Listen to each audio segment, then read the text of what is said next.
We're live. Give it some claps, Jared. Yeah. Sync that audio. All right, now we're rolling. Jared's drinking his second coffee of the day. Normally he's had 2 by 8 a.m. Oh, dude, maybe I'm more. 100% 2 by 8 a.m. Third one around 11, typically. Water around 3 p.m. Maybe 4. Nope. We start our day. We do the whatever white girl thing when we do the lemon water, lemon and salt water first thing in the morning. It's the first thing I put in my body, and then that covers me for the day. Not a big water guy. Well, we were big water people on this hunt, though. Oh man, yeah. I think it's funny. I was saying all day yesterday. I packed an extra liter of water because we're gonna kill a bull. And we killed a bull. You did say that. All Jared could say after shot a bull is, "You guys haven't had water for 5 hours." He is concerned for us. Bro, like, he was like force feed me water when I came down the mountain. I didn't consider that you guys were in the shade like I was, but I was still pounding water while sitting in the shade. That's a long time out there. Yeah. I took some pretty mean rips off the water bladder before I left my backpack, so. Did you? Didn't get the dry throat either. That was good. No, I didn't. I as well. It's the worst when you're in a stalk and you get that dry crackle in the back of your throat and you got a cough, but you're like trying to suppress it. The sneeze is what gets me, dude. The sneeze starts coming on like it wasn't ever on a stalk, but we like walked. I think we crested the ridge one of the mornings, and I had to sneeze. I like dropped to my knees and like threw my face into my arm, trying to shut myself up. But like that sneeze is coming sometimes. You can't stop the dang thing. Well, if you're watching on the tubes, you'll see that there's a second bull. Decent bull here, huh? Just out there finding deadheads, you know. I'm kind of blocking the cool, so they're both the cool side, but I'm blocking the extra cool He's side. a 7 by 8. Yeah, I didn't know they made raghorns like that. Yeah, no, this is a special breed of raghorn. Solid raghorn. He had taken some of the slower cows and rounded them up. And, well, he's with us now. Did not skimp on his thirds. You can see mine. Like mine did not bother with thirds. This guy, he spent a fair amount of time growing his thirds. He even was like, I have my second. And then he was like, you know what? I kind of want to throw a little point right between my second and third just because why not? Yeah, this is back up a little bit. Zack had some history with this bull last year. He put himself in 60 yards of this bull quartering away in the wide open, but Zack made the very responsible, ethical decision not to shoot because the wind was blowing pretty hard. Mm-hmm. And yeah, so he had some cool video of him, and it was just not a shot that you want to take and be proud of as a hunter, where you know exactly what's going to happen with the outcome. So Zack was on this bull last year, and he was only a 7 by 7, and then we found him again this year, and we've watched him almost every day. Yeah. Seen him most days, yeah. Seen him most days, and Zack saw that he grew this extra point here between the second and third. Just a super cool bull. But I think you should take us through the day. It was a full day. Well, we packed your bull out, and then we rallied back in and we bumped him. Oh, that's right. Wind's been squirrely out here. We seen him. We seen him where we could go chase him. And just tried to like get closer, and the wind just kicked us square in the nuts. Yeah. Went up and over into their base, and by the time we even just peeked over to see where they were at, they were all running. Yeah, that was day 4 when we hiked back in? Yeah. Or day 3? Man, I'm kind of lost. It must have been day 3. Day Afternoon 3. to day 3. Yeah. So then that was pretty much that for the night. Yep. That was frustrating. Hiked back to camp. Went to camp, day 5. Well, day 4 we did. Day 4. Yeah, day 4 we did We got to our lookout. Yep, watch bulls again. Nothing really. He wanted to come up to where we could play with it and try to make a stock on it. And went and side-hilled over into some newer country. I don't think we really saw anything over there. I don't think we did. Everything stayed kind of off of the public there, and Then we just kind of slid back over. And you guys had a little play in the bottom that evening. Well, we thought we maybe would. Yeah, you guys put yourself in a good position. we were within bow range of 2 raghorns. Yeah, that's right. Yeah. That's right. Not this raghorn, different raghorns. Like proper raghorns, my style. Real raghorn. raghorns. Yeah. Small children. Yep. They were like rubbing willows and Having a good old time. fighting each other. Yeah. I did a couple cow calls. They ran the other way. So that worked really good. They were not typical raghorns. Not ready for that action. I don't know. They must have thought there was a bull around and they were getting out of there or something. They seemed pretty scared. But Yeah. day 5, wake up, go back over to our little glass and knob. There was a lot of elk moving around. Saw a solo bull that was on the radar for a possible stalk. Saw other elk coming up into the hills. Saw some other hunters. The old 2 hunters glassing on a ridgeline next to their half cow elk decoy butt. That was great. They didn't find success. Yeah, that didn't look like it worked out. I'm sure that it's worked before for people, but it just seems it's an interesting tactic. Yeah. And then we dropped down and back into the bottom for a little ambush Yep. on a bull that I saw that I thought was going to roll through there. He did. We just didn't quite catch him in the right spot. We're about 2-3 minutes away from like that could have worked out. Yeah. And this is a good thing for people to just be aware. Like, how far did we covered a lot of ground. I don't know how far it was, a couple miles. We something probably, like it was like probably just a little over a mile. that. Yeah. But we just saw an opportunity and just grabbed our stuff and left. Yep. Not On the hope that we get a chance. Yep. Not guaranteed, but the effort put forth, it gave us a potential opportunity. Yep. And that's something I urge people, like, if you want to be more successful, you got to put yourself in the neighborhood to have the chance. Like, if you just sit up high and watch them or sit off from a distance, Yep. you're not even putting yourself in the game. Yep. But also not playing the wind. Yeah. Like, not just raging around, but obviously 100%. waiting for thermals and making sure the wind's good, and just not being lazy Yeah. with opportunities. So then we were down there. We tried to make a play on that bull, but he ended up peeling off into the willows to bed. And then we were coming back to this little pinch point where there's a tree. Jared was sitting there.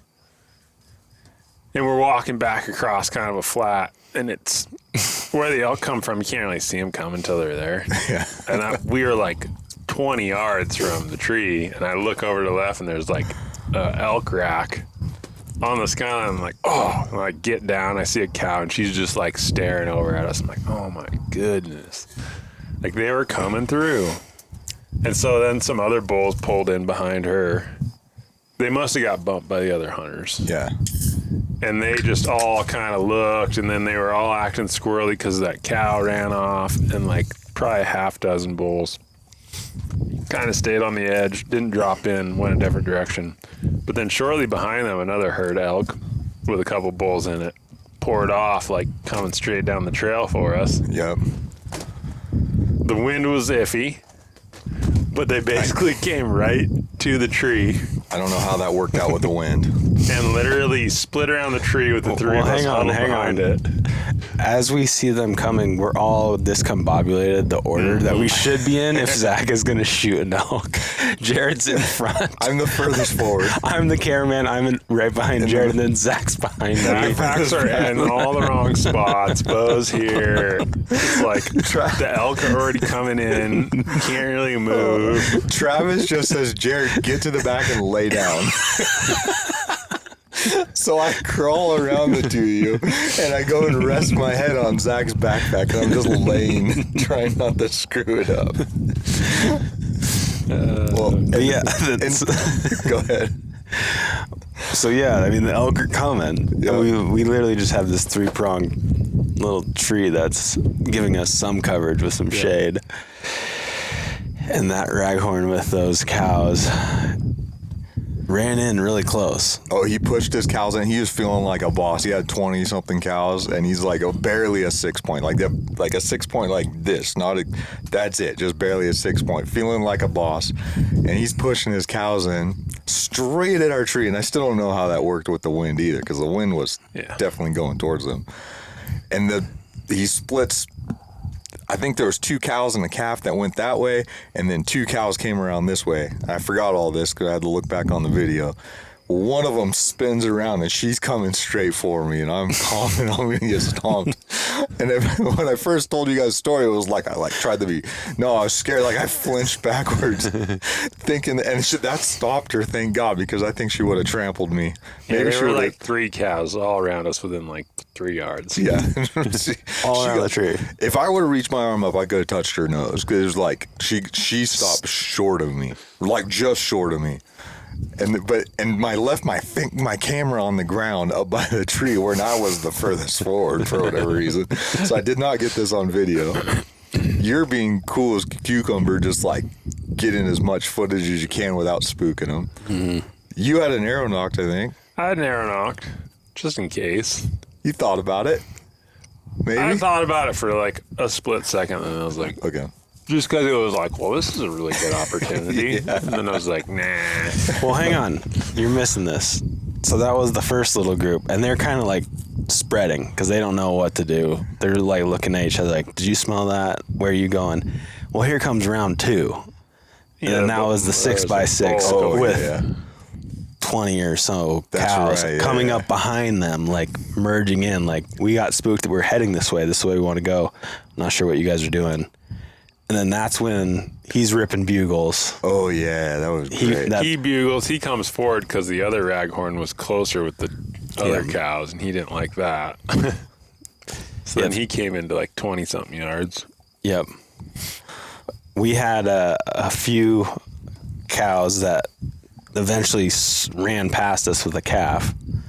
And then the rest of the herd like threw on the brakes super close, and then they smelled something, knew something was up, and then they turned around and headed back. Well, those other cows come flying past us like we're going with the herd, and then poor little calfie is back there doing lost calf distress. Like, what do I do? Where's everybody? Oh man, when that bull did bugle, man, that like made the hairs on the neck tingle, man. Like that was sick. Being that close to a like big ripping bugle, that was awesome. Yeah. So they got away. Yep. By choice. Yep. And then we took a nap in the shade. It was glorious. That was great. We hadn't really had much shade the whole hunt, so that was so nice. Mm-hmm. It made the heat. It's like full blown desert conditions out here this week, and that shade was so nice. It made it very pleasant. Yeah. To be outside. And then I was like, well, it's noon. I know it's hot, but we probably need to start looping back up into the hills, try to find the solo bowl, and see if we can just find him bedded and make a play on him. The solo bowl you saw this morning, that was first thing in the morning. That we kept in the back of our head. So you go hiking back in, and then we're about to start climbing a ridge, and off to the left is a super smart bull just bedded in the wide open, looking at us. 5x6, just staring at it. The three of us walking across the open at like 300, 400 yards. Yeah. And he just proceeded to lay there. Yeah, I'm going to keep, they don't see me. We snuck over. I put the spotter on him for good measure. He was not going to be a shooter. Yeah. We tried to see if Travis wanted to let the arc bark. Not interested. You're going to have to edit that out, Jared. Mm-hmm. 1852. 1852. We'll take that out. It's okay. Travis wasn't interested in going after him. Walked up the hill. He just stayed there bedded. Honestly, the last time I looked at him, he wasn't even looking at us. No, and he was looking off into space. He stayed. We dropped him to the next coulee over, and he was still there, just living life. Yeah, cool as a cucumber. Sitting in the sun, like so uncomfortable. Oh. Then we hung out up on the ridge. Felt like the wind was good. Bombed down. Went up the next hill. Wind was not feeling great. Blowing basically every direction. But we didn't really have a lot of options, so we kept pushing forward. I apparently was not paying attention because I was going up a ridge, and then I hear, "Hey, Zack, bull, get down!" So then I get down and loop back around. They're like, "There's a bull right here," and I look up, and all I can see is a cow. They're like, "Right there, don't you see him?" It's like, all I see is a cow. And then Jared's trying to find the cow that you're seeing. Jared couldn't find the cow. Well, I don't know if we were talking about the same cow, possibly, because I knew where the cow was. The highest I think it was cow of all the cows. I know, but your descriptions of where things are always like, you see it the way you see it, and then like I don't necessarily see it the same. Because I knew where the cow was, where the bull was bedded. I could see it happened to be this fella right here, and I could just see this back there and moving a lot every time he turned his head. It wasn't like this. It was like this big swinging thing. I was like, dude, there's a good bull. It's a shooter bull there. So I knew where that cow was, but you were seeing it. You weren't seeing the rack, but you were seeing a cow, which made me think that it was a different cow. So then I got way more cautious. I didn't want to peek up. Another thing is you're 4 inches at least taller than me. And a lot of times you're like, just stand right here. I'm like, I can't see it. And you're like, it's right there. It's in the bottom. Why don't you see it? And then I realized I was like, oh, Zach's 4 inches taller than me if I just creep forward. I'm not clearing whatever bush or hill that he's seeing. Jared will be looking and be like, where is it? Be like, in the bottom. He acts like I'm like not Where seeing is it. It's in the bottom, like it's plain as day in the bottom. This takes us back to day one on my second stalk where I'm like, dude, you keep saying that Zach is on the left side, is on the right side. And then it's like, oh, I need to take another like 2 feet forward to make up that 4 inches so that I can actually see where you're looking. It's like, oh yeah, he's clearly right there in the bottom. I just wasn't far enough forward. Mm-hmm. But this was one of those situations where I'm like, okay, Zach's clearly seeing a cow and I don't want to spoil it. Well, the cow was bedded looking our way, and it felt like we were pretty obvious poking our little heads up over there. So it's like, there's a good bull in there. Like, let's not screw it up right now. Well, I already almost screwed it up, so let's not now. And so we were just kind of like, whew, okay, they didn't see us. And you kind of took landmarks off that first sight, but it was like, okay, well, Zach doesn't see the bull. We were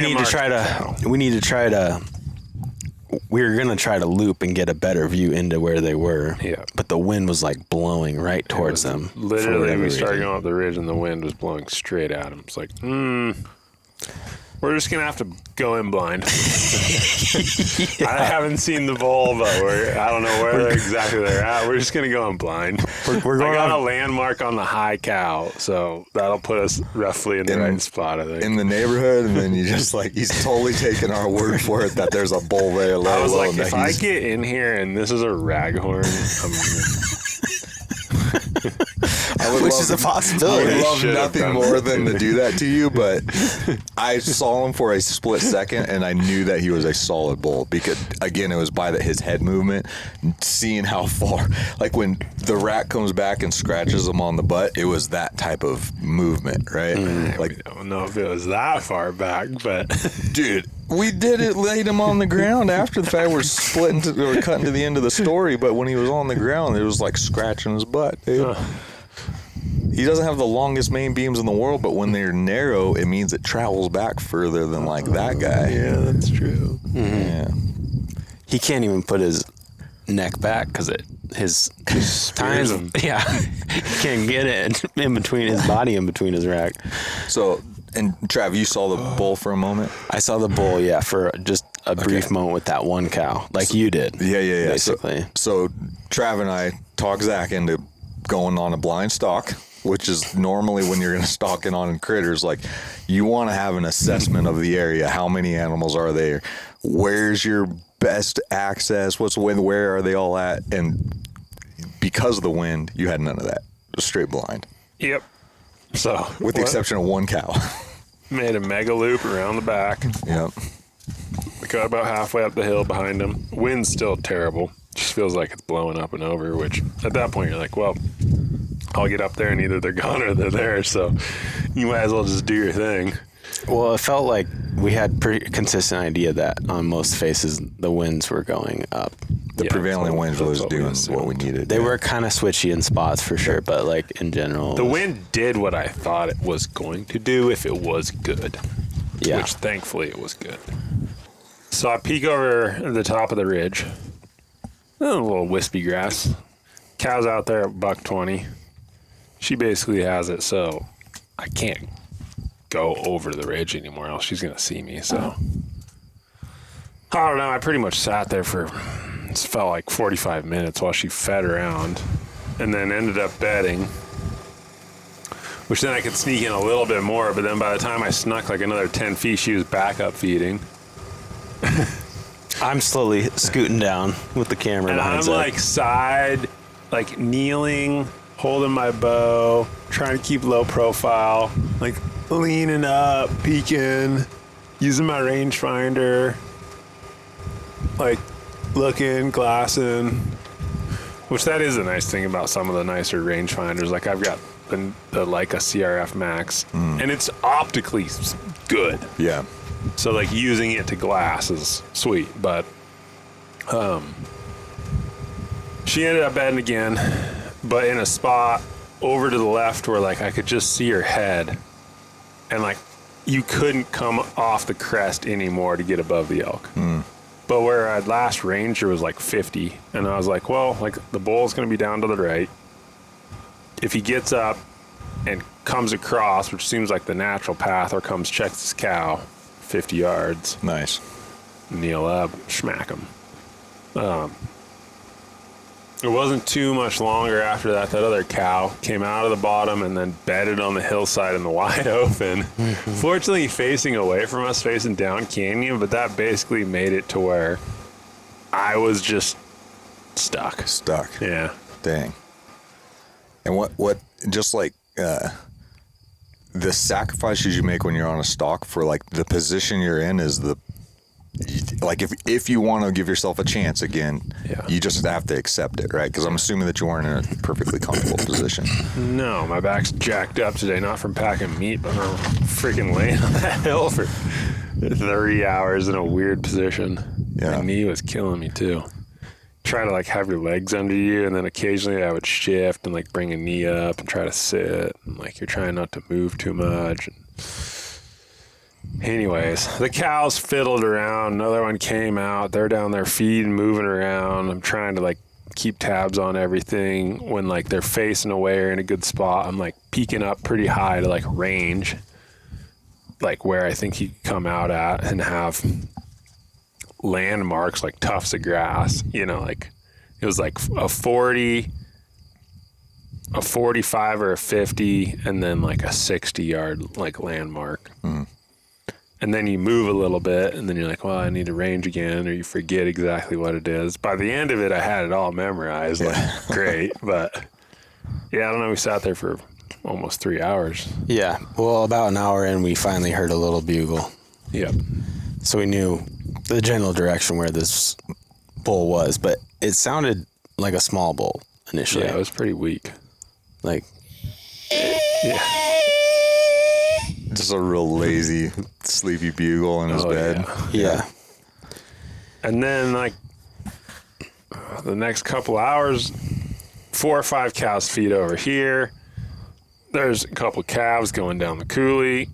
Other cows are getting, like, almost 200 yards down the coulee away from everything. I'm like, where is this bull, and why is he not up? It's got to be almost 5:45, 6 o'clock. Yep. And Yellow Jack is trying to sting Travis. Thanks. Yeah, he landed on you. Did he? Yeah. Good Lord. And eventually, like, all the cows have pushed down the canyon that I think are there.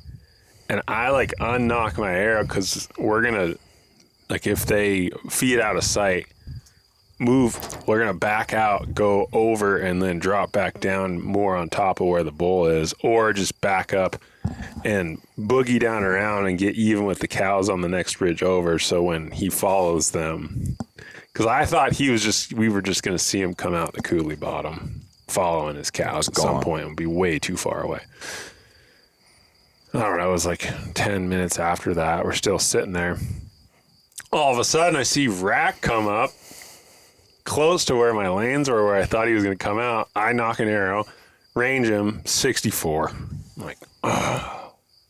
And he's standing there like broadside, slightly quartering away. Of course, he'd stayed with one cow, and she was on the 50-yard trail that came out. I'm like, oh my goodness.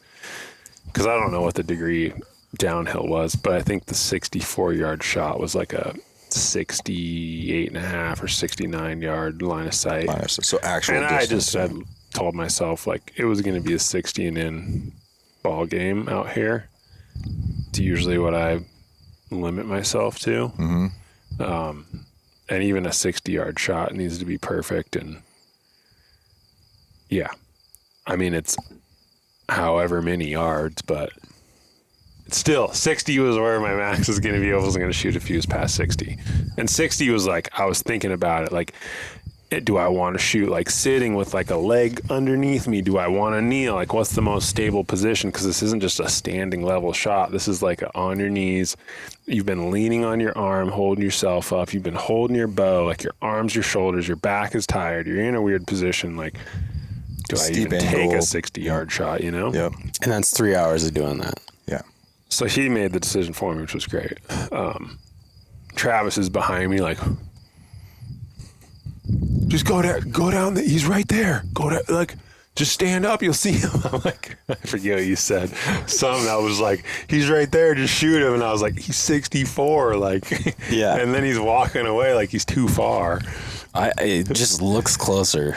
It does. Yeah, I was just like, viewfinder. that has to be well within your range, I feel like.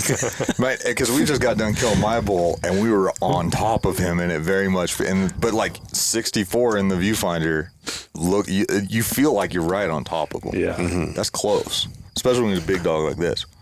So then he pretty quickly like bombed down about 200 yards to a couple cows that were bedded, got them up. And then there were two cows that were way down, probably 350 down the canyon. And he just left and just went down after them. And so we slowly backed up out of there without the cows seeing us, went back over the ridge, put the boots on, and was like, well. So I'm on the other side of the canyon. I'm just like, what? Like, remember, I gave him a 20-minute window to get this done, and we're like 3.5 hours in. I have updates for that. We can go back through and look at the actual time updates because every half hour I was making a little video. And I'm trying to count your arrows in the quiver, but I'm like 250 yards from you. I can't count. They're that close together. I couldn't tell. And then you guys were very calm when you came over, and I was like, oh, they're just putting their slog. They're going to come back down to their pack. We're going to meet up. And then as soon as your boots are on, you guys are bombing down the ridge, just like basically running full speed down the ridge. And I'm like, what is happening? I'm over here. And they're not concerned with me. They're just like, we're on a mission, and like you guys are going. And I'm just like, I wonder what's going on. Well, if they made it too far down the canyon, they weren't, or we could chase them anymore. Yep. So it was like, fortunately, there was a deep canyon just over from them that we could get down, hopefully parallel to them, and come up. Anyways, Travis and I bombed down this canyon, and I kind of took a landmark on this face where I thought they were even with, or where they were last. He was last at. Got to that, came up. I saw a cow and his rack like at the same time, and he was kind of facing us. And I look over, I kind of come up just a little bit, and there's a cow left of us at like 50 yards. And I'm like, oh, like he's probably 90. And I was like, I don't know. I feel like this cow is just like going to see us or something. I was like, let's just drop back down into the canyon. Went another 70 yards down, popped back up. As soon as I came up, like I look over to my left, there's a cow that's just like, but I can see his rack like just over the sage. So I just stand up over the sage, range him. He's looking away. Get back down, get my release on the string. Travis is behind me. I'm like, come up. Like, you know, like I'm going to shoot this thing. Like, you need to be up here so we can. I was glad film you it." told me, like, come over to this side. Yep. And then he turned his head and was looking like perpendicular to us, but I was just like, he's gonna start walking or whatever. I'm drawing my bow and drew my bow behind the sage, stood up enough to where I could see over the top of it, and he's still just standing there, just like looking at his cows, like he didn't even see me.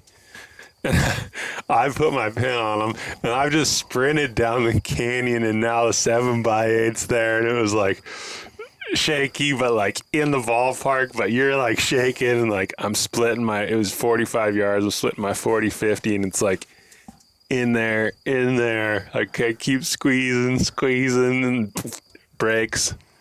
He runs off, and like it's probably 50-60 yards. You can see my arrow sticking out. There's probably 14 inches of the arrow sticking out the off shoulder, but you're like, oh, like it's pretty good, but it's a little bit further back than I'd like not guts, but that might not be lungs. And he's like not feeling good right away, so I'm like, I don't know, maybe he got the back of the lungs. Like, he's like just kind of gets that wide back leg look, and like he wobbled a couple times where I thought he was just gonna like roll tip over, like, oh, his lungs are filling up with blood or whatever. Anyways, well, and I could hear him, like the heavy breathing, like, which I was like, that's good. yeah, and he was like drooling out of his mouth, so obviously he was not feeling good. He ended up laying down right there, and within about 15 minutes rolled over and was dead. Nice. Which was great. Cows were all looking up above, like staring. Travis and I are trying to be like super quiet and sneaky because we don't want to bump him. And yeah, it was just interesting because it was like all this anticipation leading up to killing this thing and like having history. And we'd just been in like silent, sneaky mode for like 4 hours before we're like, yeah, we got him, dude. Even when I got up to him, like just talking quiet, just like I was pumped, but it wasn't like yelling and like you were the most jacked up. Oh, dude. So cut back to me. So again, like I didn't really give him a 20-minute window. I'm when somebody's on a stalk, like I just want to be supported if they need it, but otherwise, like go tell the whatever. Don't worry about me. But I'm sitting in the heat. I've got shade. And I'm legitimately like, dude, this is a miserably hot day. Like, these guys haven't had water. We're at 5 hours. The bull's dead, but I'm on the other side wondering where the boys are at. and the stalk was on, like, one of the higher points in the area. And now, if they went down, I know that they are way down low. And thankfully, you guys weren't in your socks, because at one point in time, before you guys got your boots on, I thought you guys might be low, way down there in your socks. And I was like, maybe I should go check and just peek over and like, because if you guys are down there in your socks, I could bring your boots or something. You guys, I already knew you guys had your boots, obviously, but so I had just kind of like moseyed around, kept listening, and then I like kind of creeped the edge. And what's funny is like, if I would have creeped a little further, I would have saw him, because I saw what you guys were, his cows, and then there was a spike that mounted a cow or something. Well, apparently that was happening right in front of you. If I would have creeped another foot, if I had my extra 4 inches being Zack Boughton, I would have seen this. But I was just like being real careful, and I'm watching that happen. Well, the bull is dead right there, but I still didn't know it at this point because I was just trying to be cautious. And so I'm sitting up there just hanging out. I ended up doing some work texting, had an emergency-ish thing come up, and just hanging. I was like, dude, if like I hear from the boys or whatever, I'll help out wherever I can. But I didn't want to screw it up. It's still light out, still shooting light. I was like, I don't want to mess this up. And I was hanging, and then at some point I see Zack just walking, no bow, all by himself, just walking, just on a stroll, just like cruising up the draw. I'm like, hey, what's going on? And Zack's arm goes like this. I'm like, I think he killed something. Like, and I don't know it's a 7x8, right? Like, I'm just like, it was a nice bull in there. And then you said something like, we did it, or something like that. And I started going ballistic. I'm filming myself. I'm going ballistic. And I was like, well, I got to get their packs, because your packs were still down low. So I dropped my pack and bow, and I bombed down there, grabbed both packs, come hiking up, and Zack comes down to meet me. And yeah, it was exciting. I don't know when you told me it was a 7x8. I kind of Pretty early on. Pretty early on. I was freaking like amping big time. I was so excited. I could hear you yelling from down at the bowl. Dude, I was like, I couldn't believe. So and they're like, I'm gonna fill in a little backstory too while I'm sitting across over there. Like, I literally, like, I'm filming a little video every half hour or hour. But then every time I'm praying, and I'm praying like that Zack has a good stock, that he has a one-shot efficient kill, that the bull dies quickly, that Travis has the presence of mind, is like in the moment to get the shot, like all just the things. Right? Just like, and when it's been 5 hours, it's starting to get dark. Like, it's not dark, but it's like it's we're running out of shooting light, and the doubt sets in, right? Like, it's just like, it's been too long. The doubt sets in, right? And like, it was. So that moment, there was a lot of this, like, I'd been praying for blessings, and then all of a sudden, like, I find out the blessings came. Yeah. Right? Like, it was intense. Like, it was exciting. So I was like, yeah, that's so awesome. I was jacked. I was super jacked.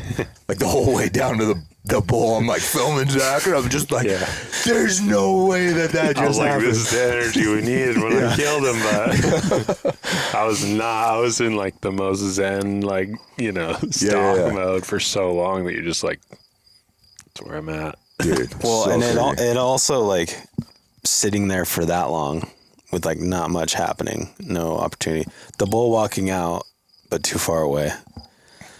And then being like, we have like one last play, but we're going to have to drop way off of this mountain and try to like get close to the lowest cow, basically, on the hill that he's tending to. Raging, like adrenaline running down steep hills through that canyon, to popping up, and he's there. Then having the shot, executing a pretty good shot. Yep.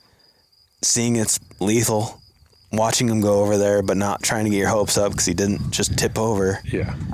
Waiting. Back to quiet. Back to quiet, because all the cows are looking like, what's going on? Not wanting to spook them. And then eventually being like, I think he's dead. Yeah, he like rolls over, and then he's like, hasn't moved for a while, and you're just like, I could have just like laid down. It was almost just like, it's like a celebration, just like. Well, it's almost just Thank like, you, Lord. did that really happen?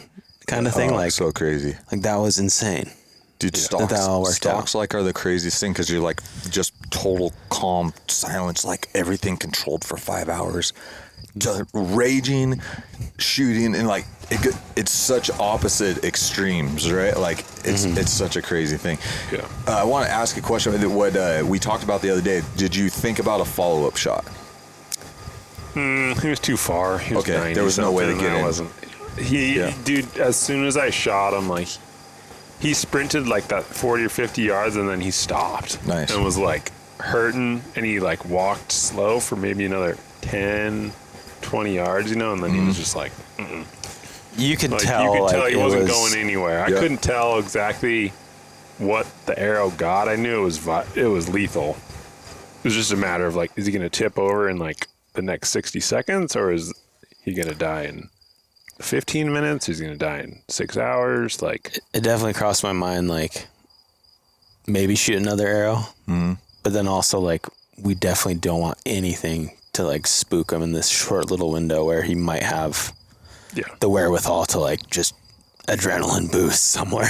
Yeah, they do crazy stuff sometimes, and like, they get this adrenaline and go on a death run. Or, yeah, that's when I was just thinking about that, because like we've talked about it a bit. Like, a lot of people say like keep shooting while they're on their feet or whatever, or alive, if you can get another shot of the like. I mean, if like I could have got another shot that was like a slam dunk, sure. Yeah. If it's like well within your normal capacity to put an arrow in the vitals, great. But like 90 yards all jacked up like that, I mean, I can shoot that at a target and at the dirt and whatever all day long, but like with all that going on, I don't know. It would have been a quartering away, like, very hard broadhead, and a quartering way hard shot, and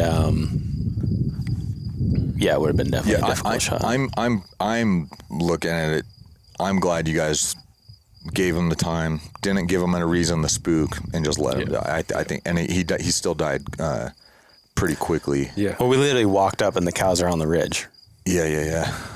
like less than 100 yards from us. Just like, Nice. what's going on? Why is the bull not moving? Yeah. They all had no idea, and nothing spooked, which was amazing. Nice. And Sick. mechanicals don't work on elk, correct? They're too tough for mechanicals. What'd you shoot them with? Well, That's I shot a hybrid. Nice. Okay, so those work. I've just been told that Yeah, the mechanicals I don't. shoot don't work, and that's what I. Well, you're lucky so I- you slid between the two ribs. I got lucky, dude. I got lucky, but I shot a Gravedigger. They're made by Bloodsport. I don't know. They've always flown really well. My buddy Ben Katormson repped them and had killed some bulls with them nice. and liked them. And he gave me some, or I bought some from him. I don't remember how it worked out, but they flew really well. And I just like that they're a cut on contact, kind of 2-blade, fixed blade style with 2 expandables that come out, at a 90 to the main fixed blade. So it's, hybrid style broadhead. Pretty big cutting diameter. They've always flown really good out of my bows with my field points. Yeah.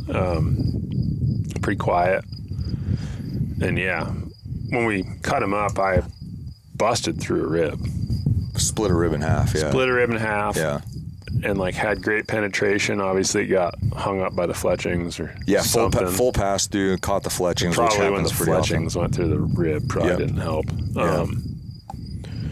But yeah, I mean, it was definitely a slightly back of where and I think I probably aim a little further back on elk than I probably should. I mean, it's been a long time, but I've, way in the past, I've hit a couple bulls in the shoulder that didn't get good penetration at all. Yeah. And so it's always a thought in your head. And I always try to aim it's probably about 6 inches back of the shoulder, which I like to shoot, up and down, like mid-body or even slightly high, which if you're going to shoot that, you can hug the shoulder real tight because that shoulder comes up and the lungs actually sit there. But yeah, it devastated his liver, and it must have pierced his diaphragm or caught the back of a lung or something, because immediately was in rough shape and died very quickly for, definitely hitting the liver. Yeah. So I was impressed with what it did. I think if I would have shot that bull with just a fixed blade broadhead, like a 2-blade, I don't think the result would have been the same. But having all that extra cut, man, and you're going 2 ways with it. Just mechanicals on elk, I'm about it. yeah, The more I shoot, I've killed them with just fixed 2 blades, cooties and stuff, and they're great, deep penetrating stuff, but I don't know. Having more cutting diameter, I like. Yeah. And those ones did great, and I was very impressed with how every time that we've practiced together, they've flown awesome. the Ramcats, on the other hand. The Ramcats, I was really pumped on the Ramcats for about 5 minutes, and we shot, because our first day in, we shot it, or you were shooting at 60 or something? Yeah, shooting broadheads. And there was a right to left wind, and all the arrows were hitting left, and then he shot the Ramcat, and he just piped it right down the center. I was like, dude, the Ramcat's where it's at. I'm sold on them. Well, then you shot it at 20 yards another day, and it was wildly right. It was that made sense why it was We had a shoulder bone from Jared's front quarter we boned out. Yeah. And it was well, let's shoot a broadhead. Yeah. And so grabbed the old Ramcat that Jared was all hot to trot I was all on. excited about it. 20 yards, I'm not that bad of a shot. No. Missed the center of the shoulder blade, hit the Yeah. edge of it on the right, snapped a blade off. Yeah. And the thing to me is you've been shooting day 6 Evos. Yeah. You've been shooting the Gravediggers. Yep. You've shot Severs. Yep. You've shot Beast. All these things are all shooting in the same tight little groups. ATACs, which I love the ATACs. If they were sharp on the front, I'd love them. But you're shooting tight little groups. Yeah. And then the Ramcat's way over here.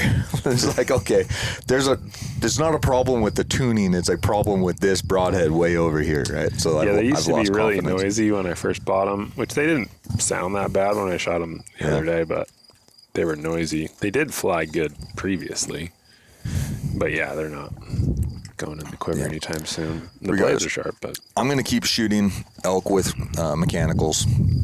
I have a fixed blade in my quiver for if the occasion calls for. I don't know exactly what that is, but you thought about pulling it out. yeah, but we looked at that shot and it's like, I considered like, am I going to shoot? That was just a wild hair. I told you guys a crazy thing that came to my mind for a split second. It's like, Well, you're it wasn't thinking on of his like, actual- Am I going to bomb this fixed blade through this brush? Yeah, on the bet on my bull when he was bedded out. And I was like, dude, no, that's no, stupid. I'm not going to do that. But it was just a stupid thing that came to mind that I had to. like, what are the options here? Yeah, and so yeah, your yeah. mind, obviously. Yeah, and there's like I settled on Travis throwing rocks for me while he's supposed to be filming. Like I could have like freaking, I don't know, like kicked one or something. I don't know, but regardless, You should have shot a warning arrow.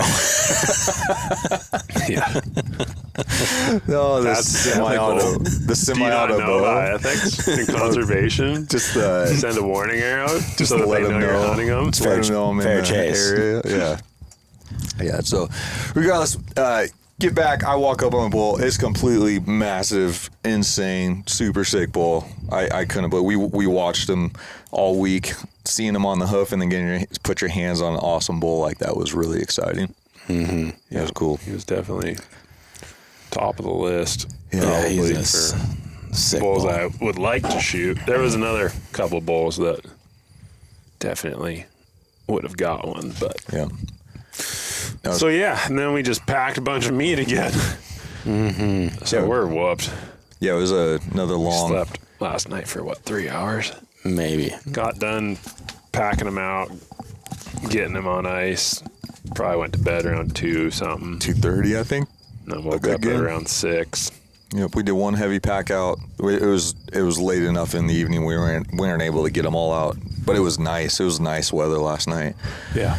So we got them all boned out, cooled off, in game bags. Did a heavy pack out last night. Slept for 3 hours. Bombed right back in this morning. Travis got bangers. We got everything out. Yep. He's on ice in like 47 different Yetis. Yeah, we Oh Just my so goodness. much elk meat on ice and coolers right now. Insane. I'm Yeti poor. I only have one Yeti here. It's a 110. You're pretty Yeti rich. You got like a 160 and a 110. Yeah, I'm Yeti And rich. Trav's in the middle with like a 50 and a 110. I Or have a 105? full 162 at home. Oh, you do? And another Okay. 75. I should have asked you to bring that, but yeah. So we between two large body bulls, they are spread all over the place. Yeah. And they're all boned out at this point. Well, yeah. and, 162, 110s. A 105 and a 50. A 105 and a 50. Yeah. And like 20 bags of ice later. Oh, yeah. Everything is I think still... I bought like 30 some blocks of ice. Yeah. Probably bought another 15 bags of crushed ice Yep, since we've been here. My 110 was filled with block ice. I don't remember. It was 10 or 12 that I was able to fit in there, and then I froze 3-gallon water jugs, some Nalgene water bottles, and then 4 bags of ice nice. just to come over with. But One thing, man, I didn't do it, but like a tip for you guys, I normally same thing, get the gallon jugs and I'll rotate them for like a couple days before the hunt. I'll rotate them in my freezer. I'll do more than that, maybe 5 or 6 or whatever, and then you like pre-cool that cooler before you go put your block ice in, and then they stay a lot better. Yeah. I know Zach's was super chilled off. Mine was pretty good because I did the block ice and then went and added more to it on the way in. well, and another tech tip is I'll let you do that real quick. You're good. Is when you're hunting, it's been pretty warm, like highs in the upper 70s, mid 80s. Yeah. Killing a bull, definitely, I think, like deboning that meat, Yeah. because you don't realize how much heat stores up against the bone when you look at it 100%. all through, and being able to pull that meat off and then allow it to cool on all sides, those huge chunks of meat. I mean, you guys, the bodies on these bulls were giant. Jared's was exceptionally large for whatever reason. Yeah, I think that's super helpful when you're worried about just trying to save meat and make sure everything gets out nice and cool and cooled off 100%. quickly with that wind. We made the boneheaded decision of carrying my bones out for some. I have no idea like why we did that, but we just like agreed. Yeah, we're gonna leave the bones in. I think it was just like save it's us. not gonna be Well, that at first bad. we were gonna maybe shuttle the meat and hang it. Yeah. So it was like leave the bone in, Yeah. and then we ended up not doing that, and then the bones just stayed in. Yeah. And then when we got back to camp, because we boned out the rear quarters. Yeah, Yeah. rear quarters first. When we got back on our first trip to the truck, and it was still pretty warm inside. Yeah. And then we did the rear. The fronts they cool faster, just not as thick. But the rears on my bull were massive, and yeah, it's yours all boned out was much nicer to carry. We were able with that too. We were able to kind of balance the loads really nicely. You cut up the fronts and just they're all evenly balanced. It was great. Still heavy, Yeah. especially with the heads. Especially when you have that much antler. Yeah. Yeah, I'd be interested in weighing both of these guys. That bull I shot in Idaho, we took it to SG and weighed it, and it was like 30 something pounds. I can't remember.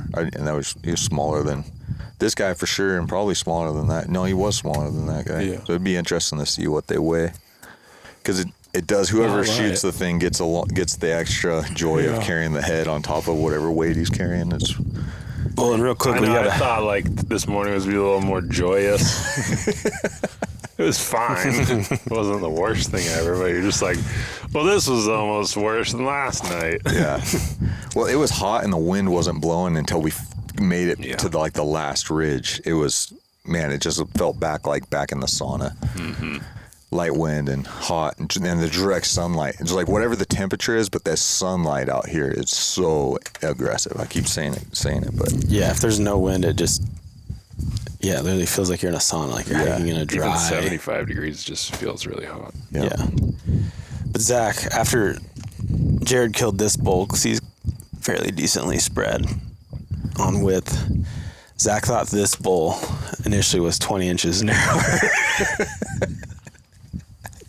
It was only 10, so Zach's always off by about 10 inches. Then the overall score, he was 10 inches. About 10 inches. You're always 10 inches short on yeah. real life, but that's a good thing, rather than the opposite. Yeah, he might even be bigger if I tape him right. Mm-hmm. I think he's bigger than that for sure. We'll see. We'll tape him. We taped him in the field, and we'll tape him when we get home a little bit more precisely, but he's nice. Yeah, it's fun to know what you're looking at. It's like the score's not everything. It's if the hunt is going in an exciting way, it makes you just like feel fulfilled, or if it's whatever it is. But it is nice to know what they score. It's just fun for reference. Yeah. Know what you're talking about. It's super challenging sometimes to know what's what out there. Yeah. Know how many inches on each tine there actually are. Yeah. So, well, what else? Be aggressive. Be aggressive. Put yourself in Take care of the your meat game when you're done. Yeah. Be in Go shape. home. Dude, I don't know how important being in shape is. I think just mentally tough, the mental toughness. Like out here, I don't, like it's not easy. Being in shape is going to make it easier, but it's not easy. Like it's by no means easy, but not quitting and sheer mental toughness will get you pretty far. I mean, if you're going to go anywhere hunting where you guys go, you need to be in shape. Yeah. Well, it's hard to be mentally tough when you're really, really, really physically whooped. Yeah. I mean, we were whooped. I mean, there was not a day that we wanted to wake up at 5 whatever a.m. No. And we're in pretty good shape. Dude, we went do this a hard lot. It's just like every you day. The ability to just like keep going and keep pushing is really one of the biggest defining factors, I feel like, for finding success and just being able to like wake up every day, make the hikes, go hike and look for that bull in the middle of the day, do all the things. Oh yeah, I want to take a nap. Well, I probably shouldn't be taking a nap. I probably should be covering more country in the sun, whatever. It's hot, sweaty. Yeah. Like guys don't usually want to like really 100%. rage. And that's what, like, the speed that we walk isn't the speed everybody needs to walk. It's just like manage your fitness throughout the hunt, manage your water, manage the food, make sure you keep eating. I see a lot of people that have food bags and they don't eat it. You're gonna burn out, like I did in Idaho that one day. Like, I just wasn't thinking, I wasn't eating, and you burn out. So make sure you do all those things, and like, you don't have to be the fittest dude on the planet if you manage mentality, nutrition, whatever, and have a game plan that you can have, a realistic game plan that you can execute. Yeah. And don't not do something because it's not guaranteed is I think is a big one to you. Mm-hmm. Like, if you need to drop into that draw to give yourself a chance, and you're gonna have to hike out if you don't, like, give yourself the chance, because that's what we're here for. Yeah. Well, and a lot of times people would drop down and make the stock, potentially kill the animal, but instead they would rather not, because like the physical challenge usually is like, I don't think it's going to happen. I don't want to go way down the ridge, have to hike back out. But then it's also like, well, if you go kill them, you're not have to hike for the next 2 days. Yeah. That's true. Unless you're us. Yeah. Then you do, but. So yeah, it probably would be smart not to go on the stock. I didn't mind hiking out of there. I definitely was like, man, Travis would be pissed if we run all the way down there and then have to hike out of here. I wasn't going to be pissed. I was mostly just thinking about you, making you hike extra. Oh, well, I appreciate that. I was like, I hike out of here, whatever. It's like, we got it. No, I'm just like going wherever you guys go, whether I want to or not. I mean, unless you know you're the only one hunting stuff and you've got access to bulls, the same ones that you're looking at day after day, it's like, you might as well, unless it's 100% a hard no and you're going to screw it up, you might as well send it and try. Yep. Mm-hmm. So I don't think most guys would have probably raged down that canyon after him. Yeah, because when it you're starts like, getting close they're to dark, moving, like maybe they're probably going to keep moving. I'll run down there. They'll be already off into the bottom. Like, there's 20 or 30 cows. Yeah. Send it. I'm all about that aggressive play. Like, if you have a chance, especially if you have, like, the canyon, if you have a chance to hide yourself, get yourself in it and sprint. Like, get yourself there. Mm-hmm. Because it almost worked that morning on that one bull, and then it worked on this fella. Just because you guys tried. Mm-hmm. Put yourself in the game. Yeah.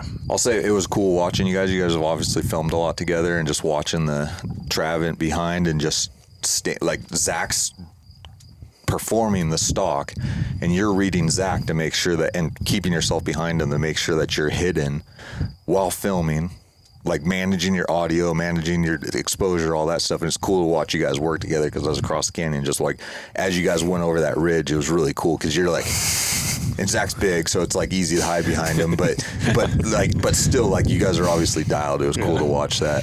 And I know you guys have other aspiring hunting photographers and videographers that watch and listen. And horsefly, yeah. But just like, it's like being tuned into your hunter on what he needs. Like, you don't always need to pop up and get the shot, because you might blow the stock. Yeah. But then when it came time to get the shot, like, tell me about that. Like, you had to get the camera on film or on the bull, right? Yeah. Well, it's like when I'm sorry, I'm cutting Travis off, but I just feel strongly about this. If you're there to film, it's like the camera guy has to pop up. If that ruins it, then whatever. Like, their job is to be there to film the shot. Mm-hmm. Like, I need you to pop up, you know? Like, yeah. But ideally, in my mind, I'm trying to have zero impact on whether the hunter has success or not. Yeah. Mm-hmm. But when it comes down to the wire, you just kind of get a feel for it after a while. Like, okay, I'm going to wait till he ranges. I'm going to be tight, hopefully tight enough to him, behind him. I don't need to see anything yet. He's going to tell me kind of like when he's ready. And then ideally move to the right or the left of him and have a over the shoulder shot or whatever. But I'm not literally I'm only going to pop up as he comes up, or if we have visual, I'm there. But even in that sense, it was like, Zack drew, I'm like ready, and I'm just watching him out of the corner of my eye. Like, I need to see what's in my viewfinder and on my screen. As he's coming up, I want to come up with him. So like, we're kind of one unit there doing it the same. And I could see the bull with my eyes, but I need to get the camera a little higher, because there was some sage. And so in that instance, fortunately, I was just able to literally raise it up like 6 inches and look at my LCD and have it in full view. Nice. Which worked out well on that one. Sick. I was focusing more on filming rather than chucking rocks over it. What do you want me to do? Travis wasn't doing one of these. It is fun to like watch it. Like you want to watch, you know? Yeah, like, you're like in what's it, going dude. on, dude? Rather than like, hey, I just need to view it like it's a TV and I'm watching it in the TV. Yeah.